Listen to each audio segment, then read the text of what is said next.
बदनापूर आणि अंबड या दोन तालुक्याच्या सीमेवरून वाहणारी सुकना नदी सध्या दुथडी भरून वाहत आहे। आपण माझ्या पाठीमागे ही जर दृश्य बघितली तर बदनापूर अंबड या दोन तालुक्याच्या सीमेवर ही सुकना नदी आहे। गेल्या 15 दिवसाच्या विश्रांतीनंतर काल मध्यरात्री याच परिसरात पावसाने जोरदार हजेरी लावलेली आहे आणि ही नदी पुन्हा एकदा दुथडी भरून वाहू लागलेली आहे। आपण जर पाहिलं तर संपूर्ण नदीचं पात्र जे आहे ते जवळपास 100 ते 125 मीटर हे पात्र आहे आणि हे पूर्ण पात्र भरून आता ही नदी वाहत आहे।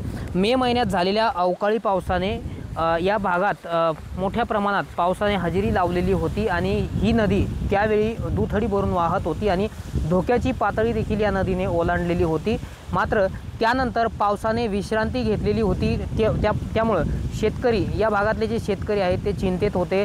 खरीप हंगामात जे लागवड केलेली पिकं होती, कपाशी, मक्का, सोयाबीन यासह जे फळबागा होते ते सुकलेले होते, त्यामुळे हे शेतकरी चिंतेत होते। मात्र पुन्हा एकदा याच परिसरात मध्यरात्री पावसाने जोरदार हजेरी लावलेली आहे, त्यामुळे ही नदी जी आहे ती पुन्हा एकदा दुथडी भरून वाहू लागलेली आहे। संभाजीनगर जिल्ह्यातून ही नदी खरं तर प्रवाहित होते आणि इकडे जालना जिल्ह्यात वाहत येते। संभाजीनगर जिल्ह्यातील काही गावांमध्ये काल आणि परवा 2 दिवस झालेल्या पावसामुळे सुद्धा या नदीच्या पाणी पातळीमध्ये वाढ झाल्याचं चित्र जे आहे ते आपल्याला पाहायला मिळत आहे। आपण पाहू शकता की संपूर्ण नदी ही फुल भरून आता सध्या दुथडी भरून वाहत आहे। सध्या मी आहे अंबड तालुक्यातील भायगाव या परिसरामध्ये। आपल्यासोबत काही तरुण आहेत, त्यांच्याशी आपण संवाद साधूया। नेमका पाऊस कसा झाला आणि शेतीमालांना आता जीवदान मिळाले का? मला सांगा, कशा स्वरूपाचा पाऊस होता, आता काय तुम्हाला फायदा दिलासा मिळाला आहे का? पहिल्यापासून तर मे मध्ये वामनी पाऊस झाला, त्यानंतर असा पाऊस आम्ही आता पहिल्या वेळेस बघतोय, कारण आम्हाला अजून असा पाऊस झाला नाही, त्याप्रमाणे चांगला पाऊस झालेला आहे आम्हाला। बरं, शेतीमालाला काही आता दिलासा मिळाला आहे का? हो, शेतीमालाला चांगला दिलासा मिळाला आहे। बरं, किती दिवसाच्या विश्रांतीनंतर पाऊस झाला आहे? का तरी 20 दिवसाच्या नंतरचा हा पाऊस आम्हाला चांगला झालेला आहे आणि आम्हाला आता समाधानी वाटतंय त्याबद्दल। बरं, यापूर्वीचा पाऊस कधी झाला होता, आठवतं का? ही नदी दुथडी भरून कधी वाहिली होती, आठवतं?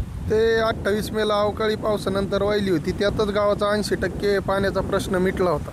बरं, आणि त्याच्यानंतर आता शेतीतल्या पिकाचा याचा सर्व पाण्याचा स्तर वाढलेला आहे या पावसामुळे। बरं, म्हणजे तुम्ही समाधानी आहात आता शेतकरी? आम्ही समाधानी आहे, गाव बी समाधानी आहे, कारण की या नदीचा कट्ट्याचा फायदा आहे। प्रत्येक गावाला नदीवर कट्टा पाहिजे। तर नक्कीच आपण पाहू शकतो की या झालेल्या पावसामुळे याच परिसरातील जे शेतकरी आहेत ते सुखावलेले आहे आणि यांच्या शेतीचा प्रश्न सुटला असल्याचं हे तरुण सांगतायत। त्यामुळं आपण पाहू शकतो की सध्या ही नदी दुथडी भरून वाहत आहे, त्यामुळं याच भागातले शेतकरी जे आहेत ते आता सुखावलेले आहेत, त्यांच्या पिकांना मोठा दिलासा जो आहे तो मिळालेला आहे। रामनाथ ढाकणे, TV9 मराठी, अंबड, जालना।